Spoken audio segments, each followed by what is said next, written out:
जब भी हम एआई की बात करते हैं ना तो हमारे दिमाग में सीधे आता है चैट जीपीटी, और हमें ये लगता है कि भाई 2024 2023 में ही सीधे एआई शुरू हो गया। और ये वीडियो ना मैं काफी लंबे टाइम से क्रिएट करने की कोशिश कर रहा था कि भाई ऐसा क्यों है, जो बंदा इस एआई का गॉडफादर है, जिसने एआई के स्टार्टिंग के जो मेजर इन्वेंशंस हैं वो किए, Geoffrey Hinton has been called the godfather of AI. वो इंसान आज की डेट में सारा काम काज छोड़ के सिर्फ एक ही काम पे लगा हुआ है, और वो ये है कि अवेयरनेस फैलाना कि एआई कितना डेंजरस है। They will be able to manipulate people, right? And these will be very good at convincing people. और कैसे जो बड़ी बड़ी कंपनीज है ना, जो सबसे ज्यादा एआई में डेवलपमेंट कर रही हैं, वो बिल्कुल भी ध्यान नहीं दे रही कि एआई की जो रेगुलेशंस हैं या सेफ्टी है वो कैसे होनी चाहिए। और गवर्नमेंट तो इस लायक है ही नहीं। सो फार गवर्नमेंट चाहे कोई सी भी कंट्री की हो, वो इतनी क्वालिफाइड नहीं है कि वो समझ पाए कि एआई कितना डेंजरस है। ये वीडियो मैं हालांकि चाह तो ये रहा था कि मैं बहुत पहले बना दूं, पर सही बताऊं तो कुछ चीजें मेरे को भी ग्रैस्प में नहीं कर पा रहा था, कुछ चीजों का जो एकदम से टेक्निकल होता। क्या है ना कि जब भी मैं वीडियो क्रिएट करता हूँ मैं कोशिश करता हूँ कि भाई एक एक बात जो है ना वो सिंप्लीफाइड हो जानी चाहिए, क्योंकि अपनी ऑडियंस जो है वो छोटे टाउन से लेके गांव हर जगह की है, और जितना थोड़ा सा भी टेक्निकल आने के बाद वो लोग समझ नहीं पाएंगे जिनका बैकग्राउंड टेक्निकल है ही नहीं। टाइम नहीं वेस्ट करूंगा, वीडियो शुरू करता हूं। अब देखो होता क्या है ना कि एआई का सीन क्या है, ये समझने के लिए आपको ये समझना पड़ेगा कि एआई जो है उसका विकास कहां से शुरू हुआ। लगता लोगों को यह है कि भाई ठीक है, जब चैट जीपीटी आया था तभी एआई आया था, पर ऐसा है नहीं। एआई का जो शुरुआत है वो कहीं ना कहीं 1958 के आसपास ही ये मान सकते हो कि उसका पहला कदम शुरू हो गया था। हालांकि उस टाइम की जो भी इन्वेंशन थी उसको एआई नहीं बोला जा सकता। तो 1958 में हुआ क्या था कि उससे पहले 1958 से पहले जो कंप्यूटर्स होते थे वो एक तरीके से कैलकुलेटर होते थे कि भाई तुमने उसको बता दिया कि भाई मल्टीप्लिकेशन क्या होती है, सब्सट्रैक्शन क्या होती है, डिवाइड क्या होता है, और वो कर देगा। तुमने उसे बता दिया कि भाई मल्टीप्लाई क्या होता है, 8 दूनी 16 होता है, 8 2 जा 16 होता है, 16 2 जा 32 होता है, ऐसे करके उसमें रूल्स डाल दिए। और उसके बाद में जब भी तुम उस कैलकुलेटर को इस्तेमाल करोगे, फिर तुम उसे हार्ड से हार्ड कैलकुलेशन भी दोगे तो इंसान के दिमाग से ज्यादा तेज वो कर लेगा, क्योंकि उसके पास जो है वो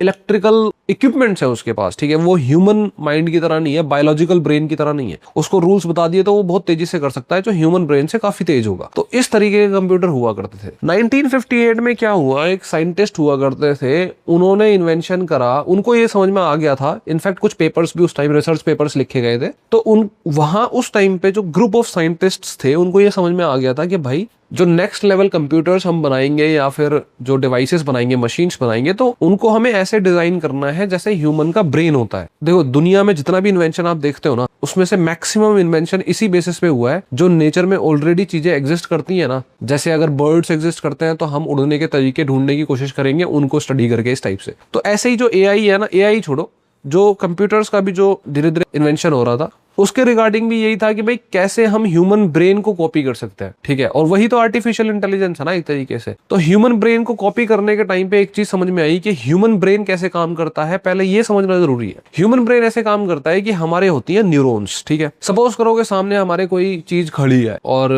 वो कोई जानवर है। अब हमारी आंखें उसको देख रही हैं। सबसे पहले प्राइमरी लेयर ऑफ जो न्यूरॉन्स होगी, पहली लेयर होगी न्यूरॉन की, वो एक एनिमल को देखते ही क्या सोचेगी कि भाई इसके तो 4 टांगे हैं, इसका तो मुंह जो है वो ऐसे लंबा सा मुंह है, इसकी आंखें 2 हैं, 4 नहीं है, इसके बाल हैं, डिफरेंट की जो चीजें हैं, कलर इसका वाइट है, ऐसे करके हमारी जो आंखें हैं वो देख लेंगी, है ना। वो होता है पहली लेयर न्यूरॉन की। अब उस न्यूरॉन से धीरे धीरे जो है इलेक्ट्रिकल सिग्नल ट्रेवल करेगा और धीरे धीरे प्रोसेसिंग होगी। फिर सेकंड लेयर आएगी हमारे सिस्टम की। सेकंड लेयर ऑफ न्यूरॉन जो है वो क्या करेगी कि भाई 4 टांगों वाला सफेद रंग का और साइज उसका एक भैंस के बराबर है, ऐसा कौन सा जानवर होता है, वो कनेक्ट करके उसे क्या लाएगा कि गाय होती है ऐसी एक जानवर। फिर थर्ड लेयर आएगी कि भाई अगर गाय है तो क्या उसके थन है, क्या उसकी पूंछ लंबी है, फिर वो वेरीफाई हो जाएगा। जिराफ तो नहीं है, कहीं गर्दन लंबी तो नहीं है। ऐसे थर्ड लेयर आएगी, फिर चौथी लेयर आएगी और फाइनली हमारा दिमाग एक कंक्लूसिव चीज देगा कि हाँ भाई वो है एक गाय। ये सिंपल है। ऐसे करके न्यूरॉन्स की कई सारी लेयर होती हैं। पहली लेयर बेसिक चीज रिकॉर्ड करती है कि भाई टांगे कितनी है, साइज कितना है, शेप कितना है, कितना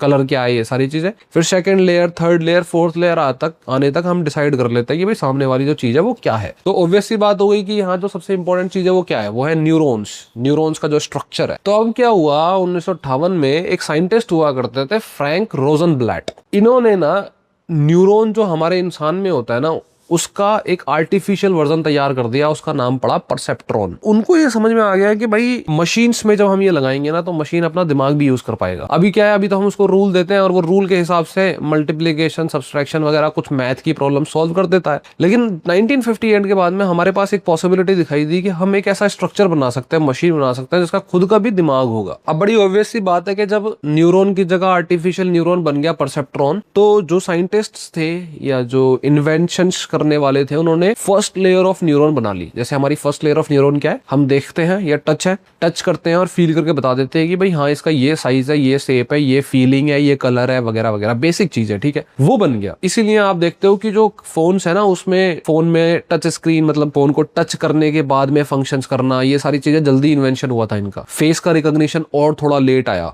और फिंगरप्रिंट दबा के फोन खोल देना, ये सारी चीजें पहले आई क्योंकि ये भी आर्टिफिशियल इंटेलिजेंस का ही तो हिस्सा है ना, पहली लेयर है न्यूरॉन्स की, तो इस चीज का विकास पहले हो गया। लेकिन प्रॉब्लम कहां पे आई, प्रॉब्लम आई कि सेकंड, थर्ड और जो बाकी डीप लेयर्स होती है ना वो क्रिएट नहीं कर पा रहे थे साइंटिस्ट। पहली लेयर तो कर रहे थे कि साइज, शेप क्या है, टच क्या है, बेसिक चीजें क्या है, वो कर रहे थे और उसके बेसिस पे फोन्स और मशीन्स जो है वो अपग्रेड भी होना शुरू हो गई थी। लेकिन जो डीप की लेयर्स थी वो कैसे लगानी है, कैसे वो काम करती हैं, उसका मैकेनिज्म समझ में नहीं आ रहा था लोगों को, साइंटिस्ट्स को। अब हो क्या रहा था उसकी मैं आपको प्रैक्टिकल फीलिंग देता हूं। जैसे सपोज करो कि भाई हमने एक मशीन को या एक न्यूरॉन के स्ट्रक्चर बनाया जिसमें हमने प्राइमरी लेयर बना दी जो कि इजी थी, मतलब हमारे लिए इजी नहीं है लेकिन जिस लेवल के वो साइंटिस्ट थे, इन्वेंशन करने वाले थे, उनके लिए इजी था। लेकिन जब वो डीप लेयर बनाते थे, second layer, third layer, fourth layer, तो उसको बनाना और उससे सही से काम करवाना वो उनसे नहीं हो रहा था। रीजन बीइंग कि सपोज करो कि एक सिस्टम बना दिया जिसमें अगर मशीन जो है वो एक बिल्ली को देखती है या फिर एक जानवर को देखती है, ठीक है, और उसको ये दिख गया कि भाई 4 टांगे हैं, छोटा साइज है और जो उसके पूंछ है, ये सारी चीजें हैं, तो वो कुत्ता नहीं हो सकता, एलिफेंट नहीं हो सकता, काऊ नहीं हो सकती है ना, वो क्या है, वो कैट हो सकती है। पर अगर वो निकल जाए पग जो ये वाला, आपने फोटो देख लो, ये वाला जो डॉग होता है, अगर वो पग निकल जाए तो उसका तो साइज ही छोटा है, तो वो कैट नहीं है। तो पता कैसे करा जाए? अब जो सिस्टम है वो क्या बताएगा उसको, वो तो कैट बताएगा। क्यों? क्योंकि भाई सिस्टम जो है उसके पास सपोज करो कुछ रूल्स एंड रेगुलेशंस हैं या कुछ उसका दिमाग है जो उसने चेक कर लिया कि भाई ऐसे ऐसे फलाना फलाना, मैंने सिस्टम चेक करा, उसके टांगे वांगे जो प्राइमरी लेयर ऑफ न्यूरॉन्स है उसको चेक कर ली। अब मैंने सेकेंडरी लेयर ऑफ न्यूरॉन्स से उसको मैच करने की कोशिश करी कि भाई 4 टांगे, छोटा साइज, ये जो है उसे तो कैट ही आता है। थर्ड लेयर में जाके मैं उसको कितना भी क्रॉस चेक कर लूं वो आएगा तो कैट ही ना।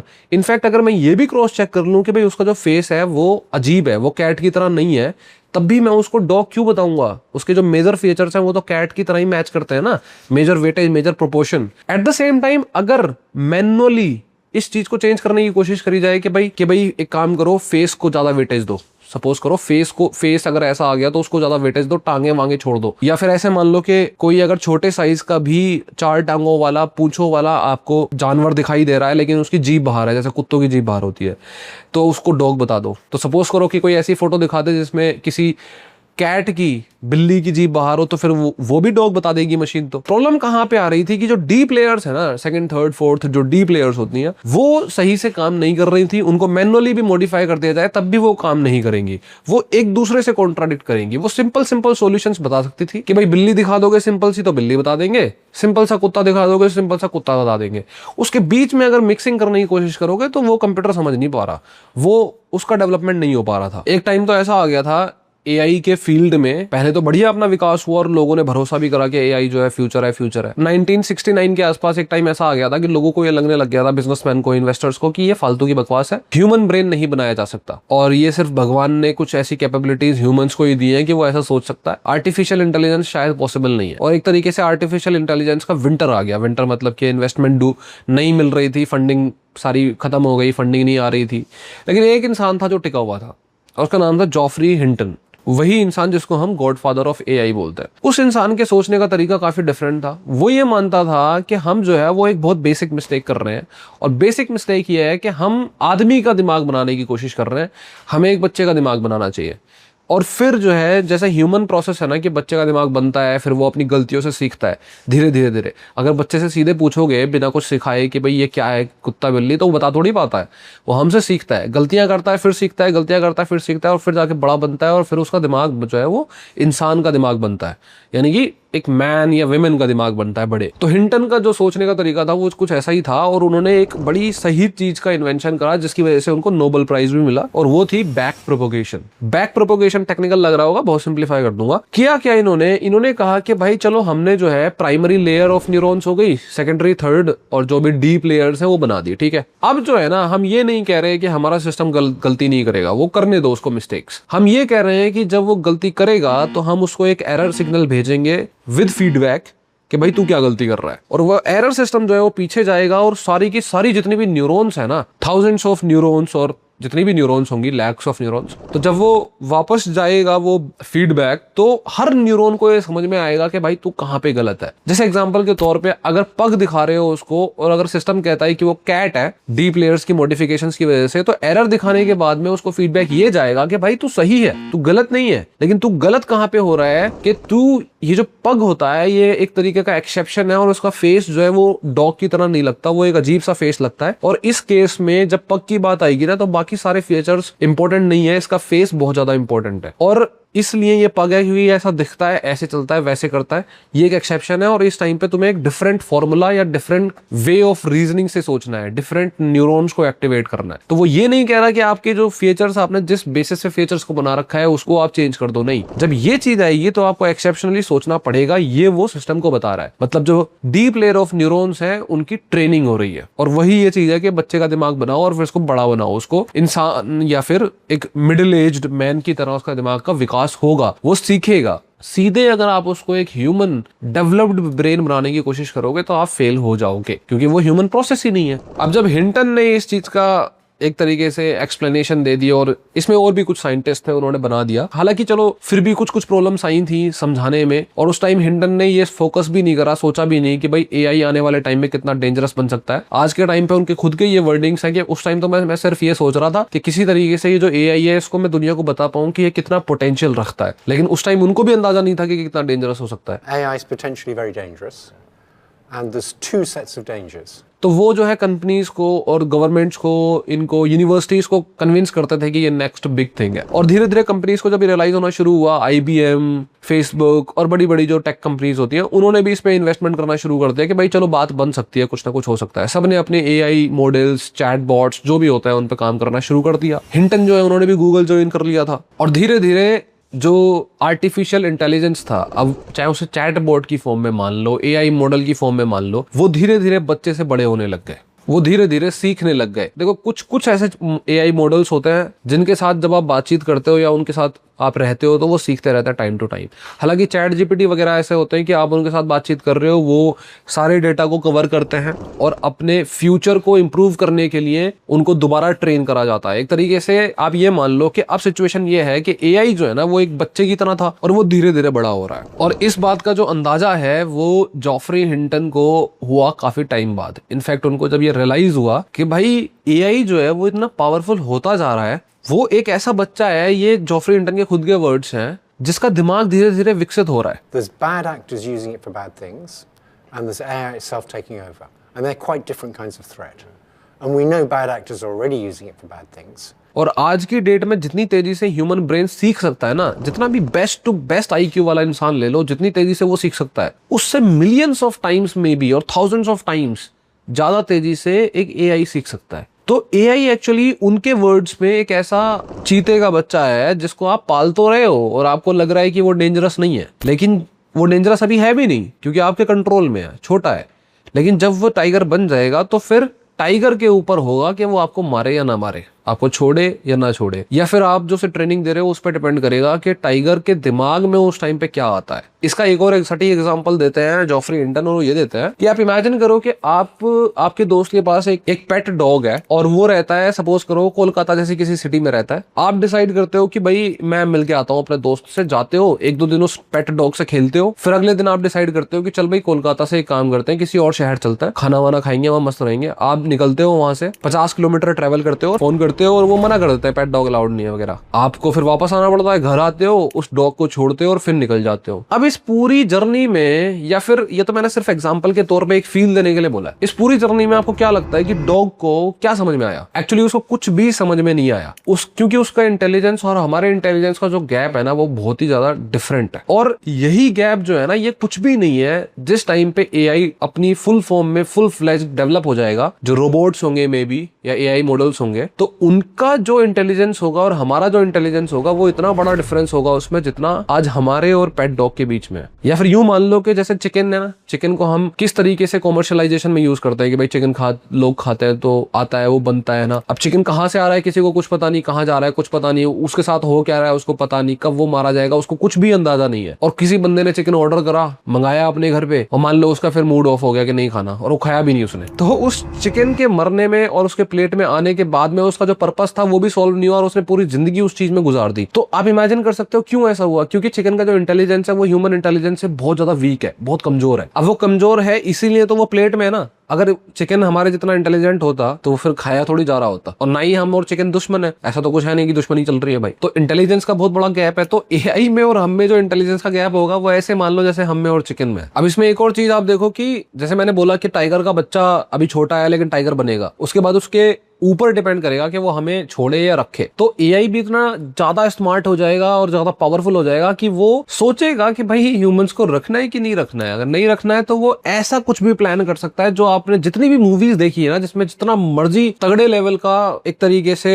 सस्पेंस था, उससे भी तगड़ा सस्पेंस आपके लिए एआई प्रिपेयर कर सकता है और हमें कुछ पता भी नहीं चलेगा। इनफैक्ट ऐसा काफी कुछ इसके जो हिंट्स हैं वो देखने को भी मिले। जैसे फेसबुक ने एक एक्सपेरिमेंटल कुछ किया था, उसमें दो जो चैट बोर्ड्स थे वो आपस में जो बातचीत कर रहे थे, तो धीरे धीरे उन्होंने बातचीत करते करते अपनी जो लैंग्वेज है उसको एक शॉर्ट हैंड में कन्वर्ट कर दिया जो ह्यूमंस को समझ में भी नहीं आ रही और उन दोनों को समझ में आ रही है। स्टार्टिंग में लगा कि ये एरर है, एरर नहीं था, उन्होंने अपनी लैंग्वेज को ही कन्वर्ट कर लिया था ताकि वो छुपा सकें कि वो क्या बातें कर रहे हैं। नाउ इमेजिन कि कितना डेंजरस चीज है ये। और भी बहुत सारे एग्जांपल्स आपने देखे होंगे, जैसे कोई रोबोट है वो दूसरे रोबोट्स को एग्री कर लिया उसने कि भाई तुम ओवर टाइम क्यों काम कर रहे हो, चलो घर चलो। ऐसा भी कुछ सीन सामने आए हैं। ये तो वो बात हो गई जहां पे एआई बहुत हैवी बन जाएगा और उसमें थोड़ा टाइम तो अभी लगेगा, लेकिन एआई इतना पावरफुल हो जाएगा, एआई इतना बड़ा हो जाएगा। इसके साथ साथ ऐसे भी डेंजर्स इतने खतरे हैं जो आज के टाइम पे भी शायद पॉसिबल है या आने वाले 5 साल में भी पॉसिबल है। ये सिर्फ जो मैं बोल रहा हूँ ये अब हिंटन साहब के ही वर्ड्स हैं, उनकी ही लर्निंग्स है, उसी से मैंने ये एक कंक्लूजन निकाला है कि जैसे एआई जो है वो हेल्थ केयर एजुकेशन के फील्ड में बहुत ही सही चीज है ना, बहुत काम आएगा, है ना, बहुत काम आ रहा है ऑलरेडी और सही में बहुत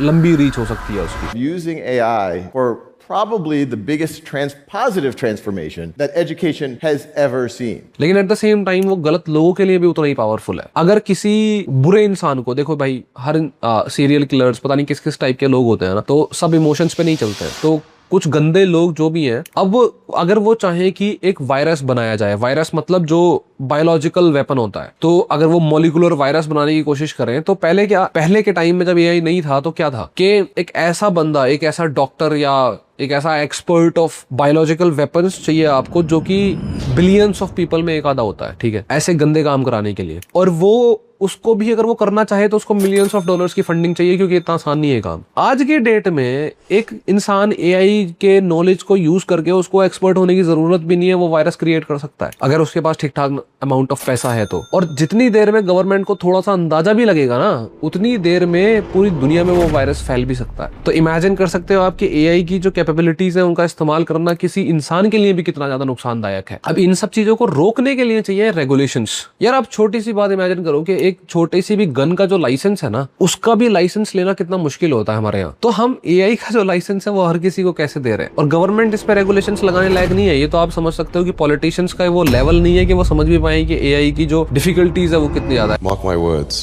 AI is far more dangerous than this. 90% politicians नहीं समझ सकते। इंडियन पॉलिटिशियंस को तो आप छोड़ ही दो, अमेरिकन पॉलिटिशियंस जो एजुकेशन सेक्रेटरी थी काफी टाइम पहले, वो एआई को A1 करके बातें कर रही थी, तो आप समझ सकते हो कि उनको कितना पता था एआई के बारे में। First graders or even pre-Ks have A1 teaching, see A1 and how eight the same time इतनी सारी डिफिकल्टीज हैं जो हम सोच भी नहीं पा रहे हैं अभी। एक और केस जो हिंटन साहब बात करते हैं जिसके बारे में, कोई भाई सपोज करो कि कोई बड़ा कंट्री है, वो छोटे कंट्री को इन्वेड करना चाहता है। आज के टाइम पे वो इन्वेड क्यों नहीं करता छोटे कंट्री को या गरीब को, या फिर पावरफुल लोग जो है वो गरीब को परेशान क्यों नहीं कर सकते? क्योंकि गरीब भी रिटेलिएट करेगा, और गरीब या फिर कमजोर के पास भी पावर्स होती हैं कि वो आपको इनफ डैमेज देके जाएगा कि भाई तू मेरे को परेशान तो कर देगा, लेकिन मैं तेरे यहाँ भी डेड बॉडीज भेजूंगा। अगर कोई बड़ा कंट्री छोटे कंट्री को इन्वेड करेगा तो सोल्जर्स तो बड़े कंट्री के भी मरेंगे, और इसीलिए बड़े कंट्रीज जो है वो रेसिस्ट होते हैं कि भाई डैमेज थोड़ी ना सहना है ना। पर अगर रोबोट्स की आर्मी बन गई तो बड़े कंट्रीज जिनके पास पैसा ज्यादा है, टेक्नोलॉजी ज्यादा है, वो क्यों टेंशन लेंगे दूसरे छोटे कंट्रीज के स्ट्रगल्स के बारे में? उसको दबाने में क्यों